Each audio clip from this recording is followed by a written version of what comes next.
ناظرین، ویڈیو دیکھنے سے پہلے اگر ابھی تک آپ نے ہمارے YouTube چینل کو سبسکرائب نہیں کیا تو ابھی سبسکرائب کریں اور بیل آئیکن کو دبانا مت بھولیے گا۔ اس طرح ہماری ویڈیوز اور نوٹیفیکیشن آپ تک بلا رکاوٹ پہنچتی رہیں گی۔ السابقون الأولون من المهاجرين والأنصار والذين اتبعوهم بإحسان رضي الله عنهم ورضوا عنه أعد لهم جنات تجري تحتها الأنهار خالدين فيها أبدا ذلك الفوز العظيم سبحانك لا علم لنا إلا ما علمتنا إنك أنت العليم الحكيم رب اشرح لي صدري ويسر لي أمري واحلل عقدة من لساني يفقهوا قولي ربي زدني علما ربي زدني علما ربي زدني علما اللهم صل على محمد وعلى آل محمد كما صليت على إبراهيم وعلى آل إبراهيم إنك حميد مجيد اللهم بارك على محمد كما باركت على إبراهيم وعلى آل إبراهيم إنك حميد مجيد۔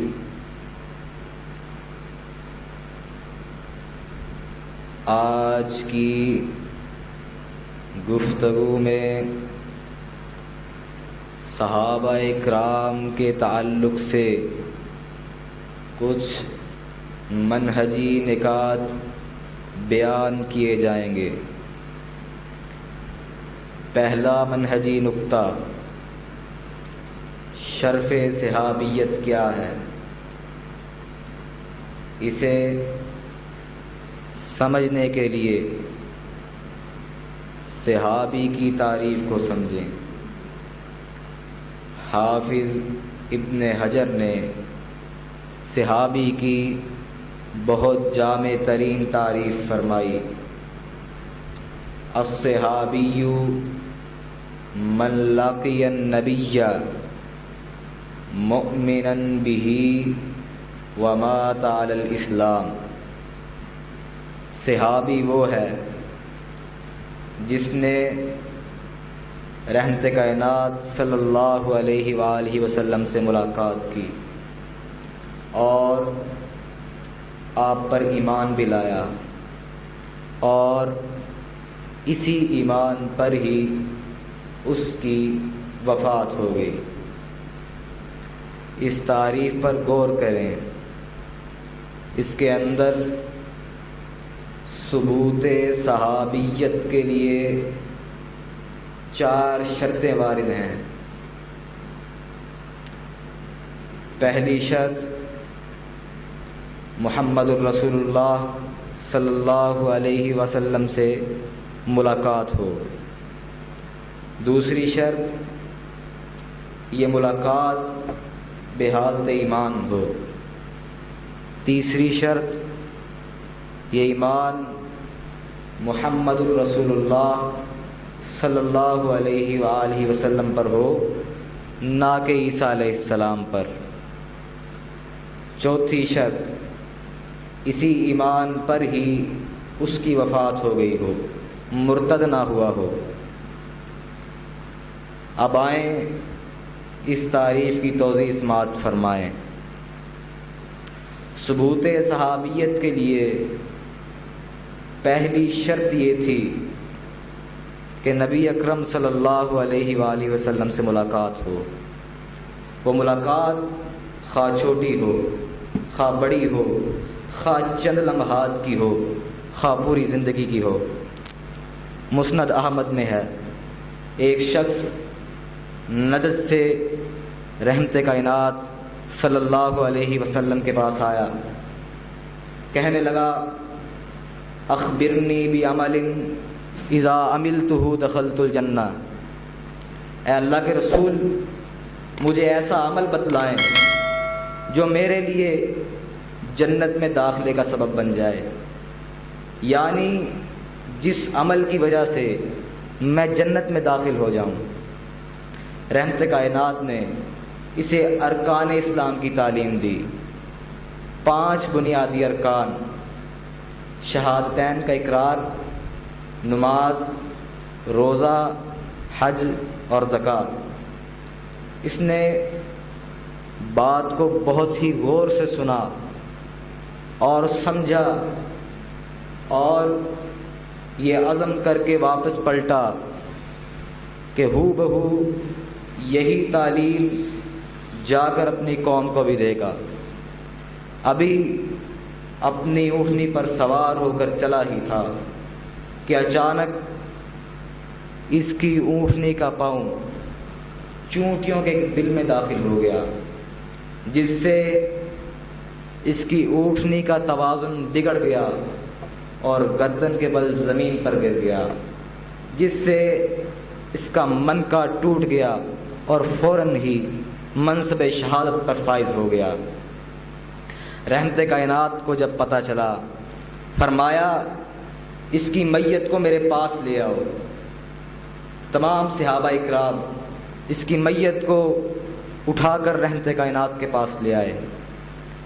رحمت کائنات نے اپنا چہرہ مبارک اس کے منہ کے قریب کیا اور فرمایا انی رأیت ملکین یدسانی فی فیہ من ثمار الجنہ فعلمت انہما تجائعا، بے شک میں محمد نے 2 فرشتوں کو دیکھا ہے جو اس شخص کے منہ میں جنت کے پھل ٹھونس رہے تھے۔ بے شک یہ شخص بہت ہی لمبا سفر کر کے آیا تھا، تھکن سے چور تھا، بھوک بھی اس کی بہت ہی شدید تھی، شاید اسی وجہ سے اللہ کے فرشتے اس کی جنت کے پھلوں سے مہمان نوازی کر رہے ہیں۔ حضرات غور کریں، یہ چند لمحوں کی صحبت تھی جس کی وجہ سے اسے یہ مقام بلند ملا، اور پھر یہ مقام بلند ہی نہیں بلکہ امام کائنات نے اسے قبر میں خود اتارا، اور اتارتے ہوئے یہ کہہ رہے تھے عامل قلیل و اجر کثیرا، اس نے عمل تو بہت ہی کم کیا ہے مگر اجر بہت ہی زیادہ پا گیا ہے۔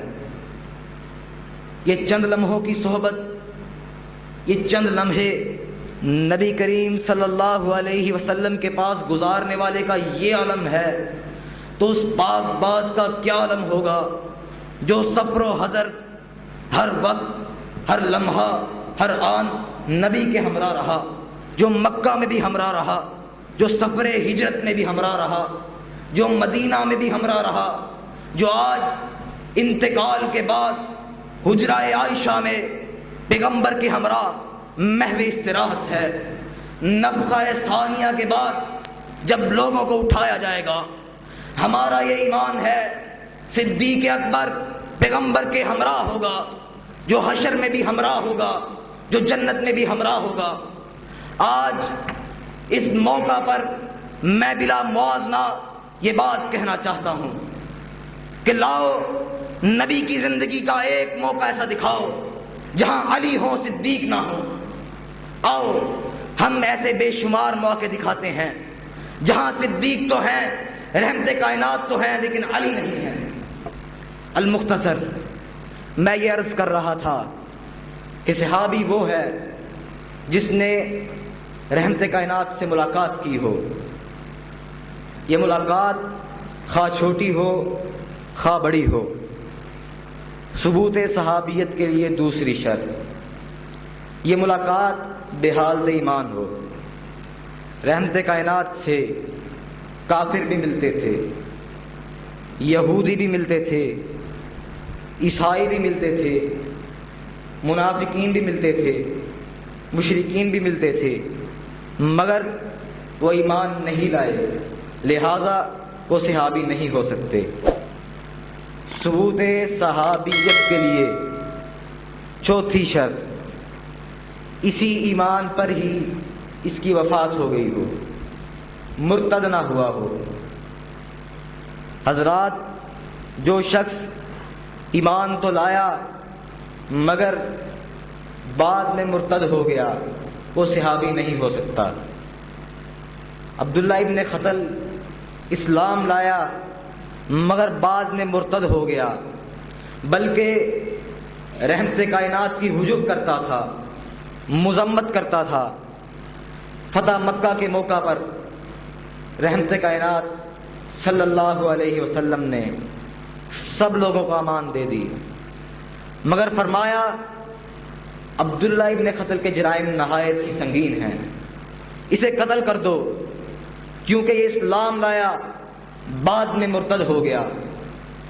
عبداللہ نے سوچا کہ میرے لیے جائے پناہ اللہ کا گھر ہے، خانہ کعبہ ہے، خانہ کعبہ میں داخل ہو گیا، اس کے ایک غلام کے ساتھ چمٹ گیا اور کہنے لگا یہاں مجھے کون مارے گا۔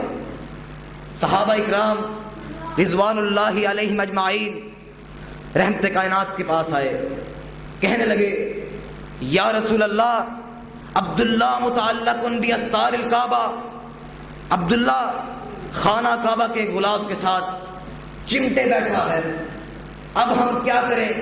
رحمت کائنات نے فرمایا اسے وہیں قتل کر دو، اس کے جرائم اس قدر سنگین ہیں جو قابل معافی نہیں ہیں، کیونکہ یہ اسلام لایا بعد میں مرتد ہو گیا۔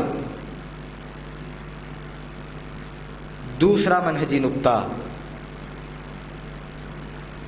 صحابی کا مقام کیا ہے، صحابی کا مرتبہ کیا ہے؟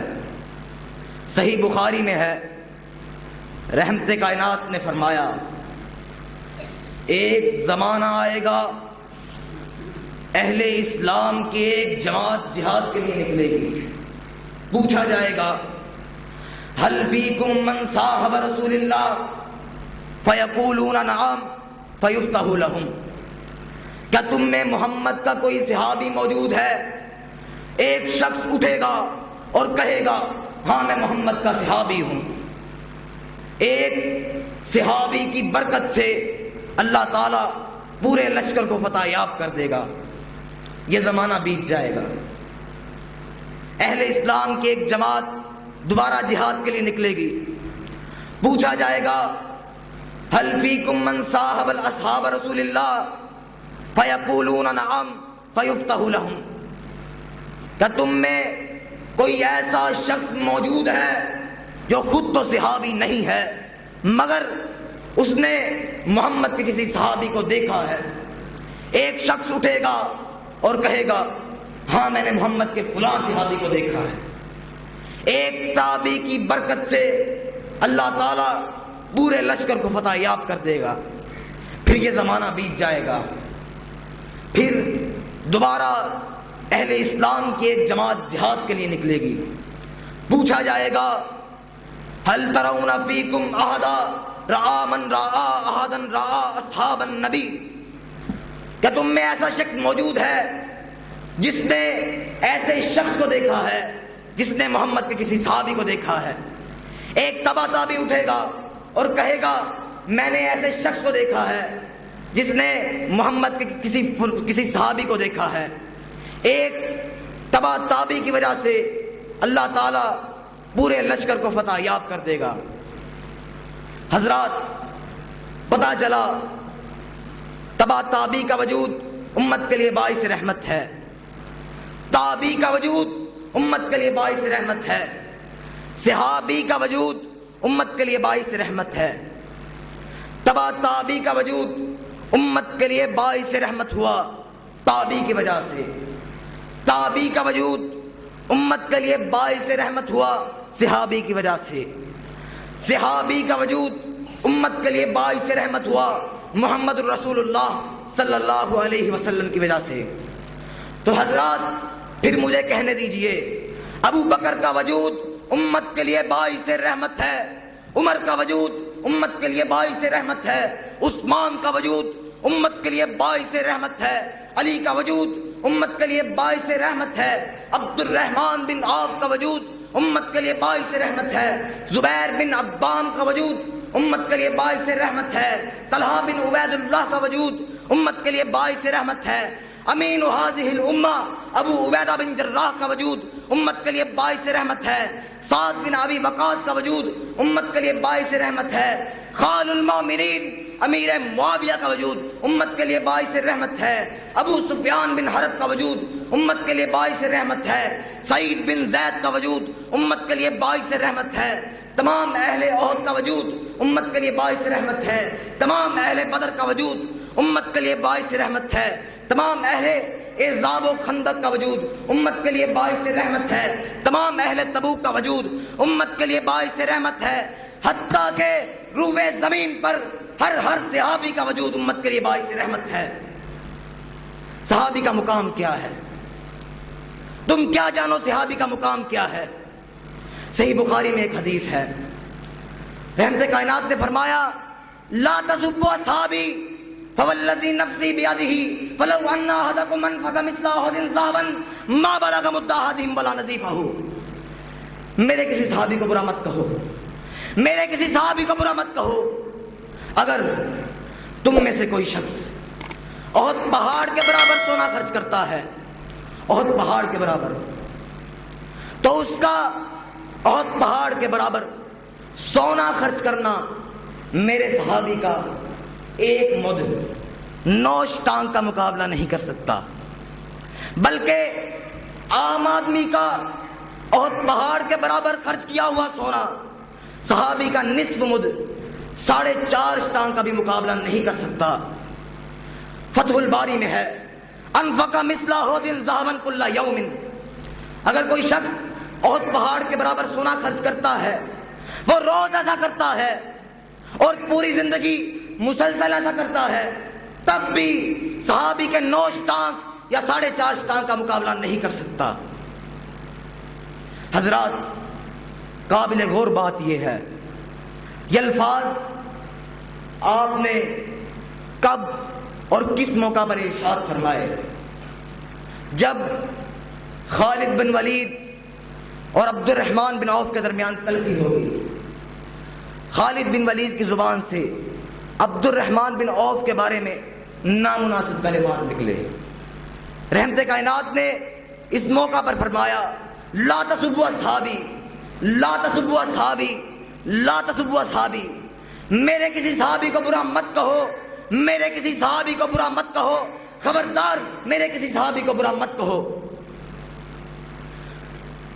اب یہاں پر غور کریں، خالد بن ولید سیف من سیوف اللہ، اللہ کی تلواروں میں سے ایک تلوار ہے، لیکن مقام اور مرتبہ کے لحاظ سے عبد الرحمن بن عوف سے کم ہے۔ اگر خالد بن ولید اپنے سے مقام و مرتبے میں بڑے صحابی عبد الرحمن بن عوف کے بارے میں نامناسب جملے، نامناسب کلمات نکالیں تو رحمت کائنات گوارا نہیں کر رہے۔ اگر کوئی غیر صحابی کے بارے میں زبان تان دراز کرے، بھونکے، تو یہ کیسے روا ہو سکتا ہے؟ ابو زرع الرازی فرماتے ہیں اذا رأيت الرجل ينتقص من اصحاب النبی فاعلم انه زندیق، جب تم کسی شخص کو دیکھو، جب تم کسی شخص کو دیکھو کہ وہ نبی کے اصحاب کی تنقید کر رہا ہے، ان پر تان کر رہا ہے، ان پر بھونک رہا ہے، ان کو گالیاں دے رہا ہے، بس جان لو وہ شخص زندیق ہے۔ زندیق کا معنی کیا ہے؟ جو بظاہر تو اسلام کا لبادہ اوڑے ہوئے ہے مگر اندر سے بے ایمان ہے، مرتد ہے۔ صحابہ پر تان کرنے والا، بھونکنے والا، ان کی تنقید کرنے والا زندیق کیوں؟ کیونکہ ان رسول اللہ حق، ان قرآن حق، کیونکہ رسول اللہ کی رسالت برحق ہے، قرآن برحق ہے۔ فالجرح بہم اولا، جو تان کرتے ہیں جرح کے مستحق وہ خود ہیں، کیونکہ ان ظالموں نے صحابہ پر وار کیا، انہوں نے ظلم کیا، انہوں نے سوچا کہ وہ صحابہ پر وار کر رہے ہیں، مگر حقیقت یہ ہے کہ صحابہ پر وار نہیں کیا جا رہا، کتاب و سنت پر وار کیا جا رہا ہے، دین پر وار کیا جا رہا ہے، اسلام پر وار کیا جا رہا ہے۔ اور جو شخص اسلام پر وار کرتا ہے واقعتاً وہ عاصی ہے، واقعتاً وہ باغی ہے، واقعتاً وہ زندیق ہے، واقعتاً وہ بے ایمان ہے۔ محدث اٹھا کہنے لگا لکنوا موتاکم لا الہ الا اللہ، مرنے والے کو یعنی محدث ابو زرع کو لا الہ الا اللہ کی تلقین کر دو۔ انہوں نے تلقین کا نہایت ہی علمی انداز اپنایا۔ ایک محدث اٹھا کہنے لگا حدثنا ابو عاصم قال حدثنا عبد الحمید عن صالح۔ دوسرا محدث اٹھا کہنے لگا حدثنا بندار قال حدثنا ابو عاصم عن عبد الحمید عن صالح۔ ابو زرع رازی مرض الموت میں تھا، سند حدیث سن کر تڑپ اٹھا، کہنے لگا حدثنا ابو عاصم قال حدثنا عبد الحمید عن صالح عن کثیر بن مرہ عن معاذ بن جبل قال قال رسول اللہ صلی اللہ علیہ وسلم من کان آخر کلامہ لا الہ الا اللہ دخل الجنہ، جس کا آخری کلام لا الہ الا اللہ ہوگا وہ جنت میں داخل ہو جائے گا۔ یہ الفاظ اس کی زبان پر تھے، کس کی روح پرواز کر گئی، اس کی روح پرواز کر گئی۔ من کان آخر کلامہ لا الہ الا اللہ، لا الہ الا اللہ کے الفاظ۔ وہ محدث تھا جو مرض الموت میں بھی سند پڑھتا پڑھتا، حدیث پڑھتا پڑھتا اللہ کو پیارا ہو گیا، وہ محدث ابو زرع۔ ان کا تقابل آج کل کے چھوٹے موٹے مفتیوں سے نہ کرو، بہت بڑے محدث تھے، انہوں نے زندیق کا فتویٰ ایسے ہی لگایا۔ صحابی کا مقام کیا ہے؟ امام احمد بن حنبل فرماتے ہیں ہمارا صحابہ کے ساتھ تعلق چار طرح سے ہونا چاہیے، ہمارا صحابہ کے ساتھ تعلق چار طرح سے ہونا چاہیے، جو اہل السنہ والجماع یعنی اہل الحدیث کا عقیدہ ہے۔ پہلی بات حبہم سنہ، ان سے محبت کرنا سنت ہے۔ صحیح بخاری میں ہے آیت الایمان حب الانصار و آیت النفاق بغض الانصار، انصار سے محبت کرنا ایمان کی نشانی ہے، انصار سے بغض رکھنا نفاق کی نشانی ہے، منافقت کی نشانی ہے۔ حافظ ابن حجر فتح الباری میں لکھتے ہیں کہ انصار سے مراد صرف انصار ہی نہیں بلکہ تمام صحابہ مراد ہیں، یعنی انصار سے مراد انصار بھی ہیں، مہاجرین بھی ہیں۔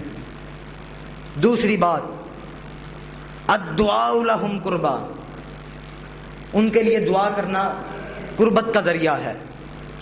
رضی اللہ تعالیٰ عنہم یہ ایک دعا ہے، صلی اللہ علیہ وسلم یہ ایک دعا ہے۔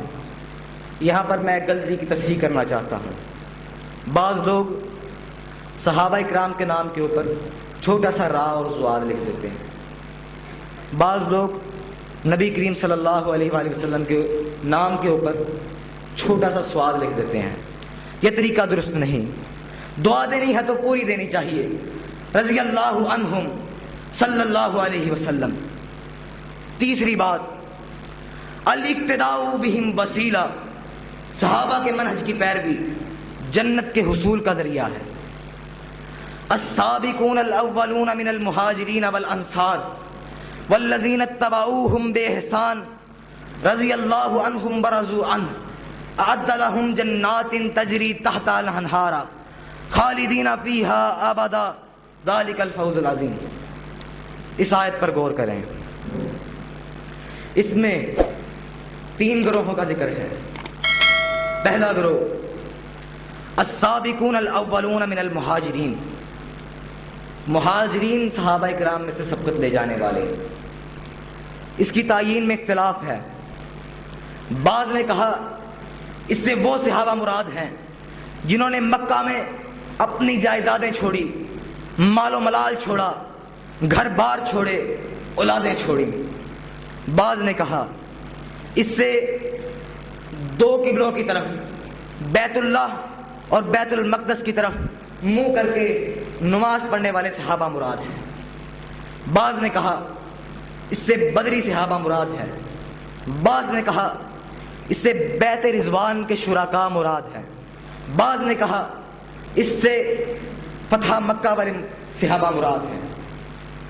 دوسرا گروہ السابقون الاولون من الانصار، انصار صحابہ میں سے سبقت لے جانے والے. انصار نے مہاجرین کو مکہ میں پرامن جگہ فراہم کی، ان کو اپنے اوپر ترجیح دی، ان کو کھلایا، ان کو پلایا، ان کو اپنے کاروبار میں شریک کیا. حتیٰ کہ ایک نے دوسرے سے کہا میری 2 بیویاں ہیں، میں اپنی ایک بیوی کو طلاق دیتا ہوں، تم مجھ سے نکاح رچا لو. 2 بیویاں ہیں، میں ایک کو طلاق دیتا ہوں، تم مجھ سے نکاح کر لو. یہ تھے انصار. یہی انصار تھے جو پوری زندگی محمد الرسول اللہ صلی اللہ علیہ وسلم کے دفاع میں کھڑے رہے. جنگ احد میں 70 صحابہ شہید ہوئے. اکثر صحابہ انصاری تھے. جنگ یمامہ میں تمام کے تمام شہید ہونے والے صحابہ انصاری تھے. بیر معونہ پر 70 جان نثاروں نے، 70 قراء نے اپنی جانیں قربان کر دی. وہ 70 کے 70 قراء انصاری تھے. یہ وہی انصاری تھے جنہوں نے جب بھی مانگا دین ہی مانگا، دنیا کبھی نہیں مانگی. ایک بار دنیا مانگنے آئے تھے. رحمت کائنات نے فرمایا آج جو مانگو گے ملے گا، آج جو مانگو گے ملے گا. اتنی بڑی آفر، اتنی بڑی بات، انصار اتنی بڑی بات سن کر دنیا کی طرف بھول گئے ہم کیا لینے آئے ہیں. دنیا کو بھول گئے. کہنے لگے یا رسول اللہ ہمارے لیے دعا کر دیجئے، یا رسول اللہ ہمارے لیے دعا کر دیجئے. رحمت کائنات دعا گو ہوئے، فرمانے لگے اللہم اغفر للانصار ولابناء الانصار وابناء ابناء الانصار. اے اللہ میں محمد تجھ سے دعا گو ہوں، انصار کو بخش دے، انصار کے بیٹوں کو بھی بخش دے، انصار کے بیٹوں کے بیٹوں کو بھی بخش دے. ایک انصاری اٹھا، کہنے لگا اے اللہ کے رسول والی موالینا، ہمارے غلام، اے اللہ کے رسول ہمارے غلام.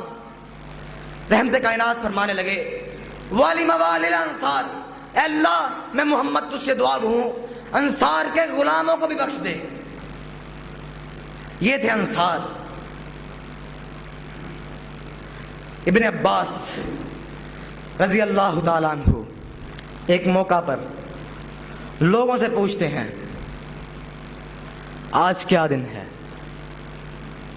لوگوں نے کہا یوم الخمیس، آج جمعرات کا دن ہے. ثم بکا حتی خاصب دمہ الصبا، رو پڑے، اتنا روئے کہ سامنے پڑی ہوئی کنکریاں آنکھوں سے تر ہو گئی. فرمانے لگے وما یوم الخمیس، تمہیں کیا پتا جمعرات کا دن کیا ہے؟ تمہیں کیا پتا جمعرات کا دن کیا ہے؟ اشتد برسول اللہ وجعہ، اس دن رسول اللہ کی تکلیف بہت بڑھ گئی تھی. اس دن میں نے آپ صلی اللہ علیہ وسلم کو آخری مرتبہ منبر پر بیٹھے دیکھا. آخری مرتبہ آپ نے اپنے سر پر